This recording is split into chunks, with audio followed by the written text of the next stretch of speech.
Hello, fellow Nigerians.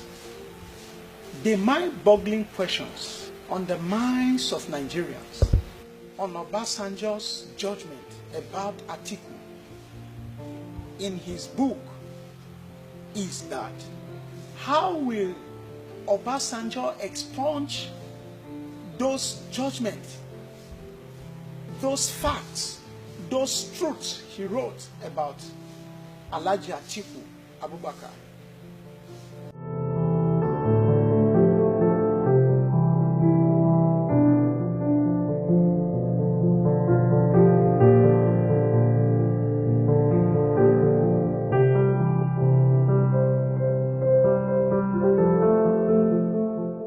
And I quote, "What I did not know, which came out glaringly later, was his parental background, which was somewhat shadowy.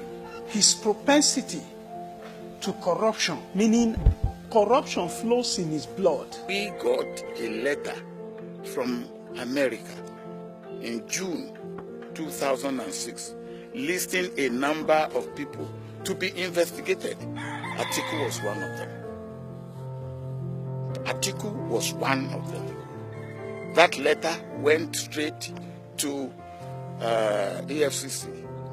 Atiku was one of them. It was just shown to me because they will not be able to investigate my number two without my saying, okay, if we get this letter from America, so be it. His tendency to disloyalty. Atiku is not loyal. His inability to say and stick to the truth at all times. I do not say that people in my government were not corrupt.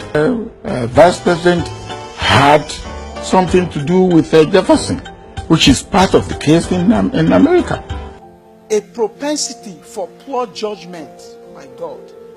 Atiku has a very poor judgment. We cannot trust the leadership of this great country in his hand. The first thing I found was that Atiku's judgment was not right. And on the number of occasions I pointed this out. Nobody with such propensity for poor judgment can be a good leader. So, I give up. His belief and reliance on Marabout. It's a public knowledge that a Marabout told him that he will rule Nigeria. His lack of transparency is not transparent. His trust in money to buy his way out on all issues, like he did during the PDP presidential primaries, where he was sharing $5,000 to delegates. He believes he can buy Nigerians. But the truth is, Nigeria is not for sale.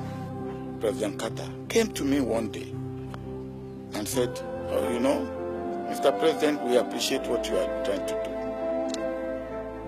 But there's corruption very near you. I felt incensed and I felt worried. Of course, he was referring to my number two. And I could not, in good conscience, ask my number two to be investigated.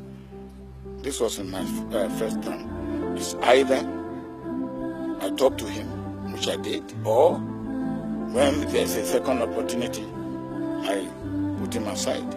But the Americans wrote and asked, among others, that he should be investigated.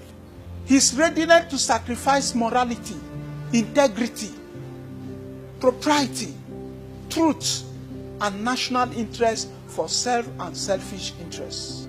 Now the question is, has Atiku Abubakar accepted this judgment about himself? Has this changed? Obasanjo said if he support Atiku, God will not forgive him. Now that he's supporting Atiku, will God forgive him? With what I know about Atiku, which you can read in my book. Okay, read the book. Are you a member of his family?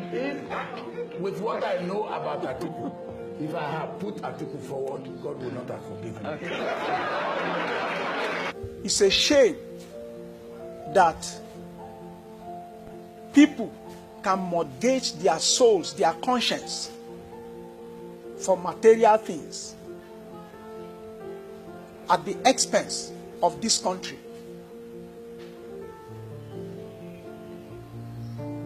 Atiku cannot be loyal. He's corrupt. Where Nigeria is today was put by these very two characters, Obasanjo and Atiku.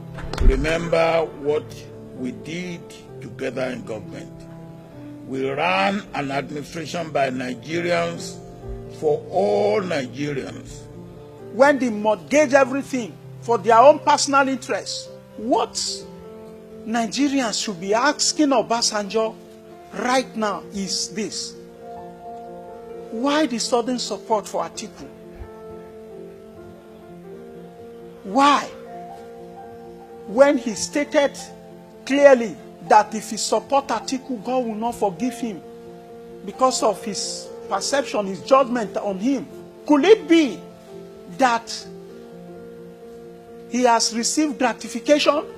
My former vice president has shown remorse, has offered apologies, has asked for forgiveness.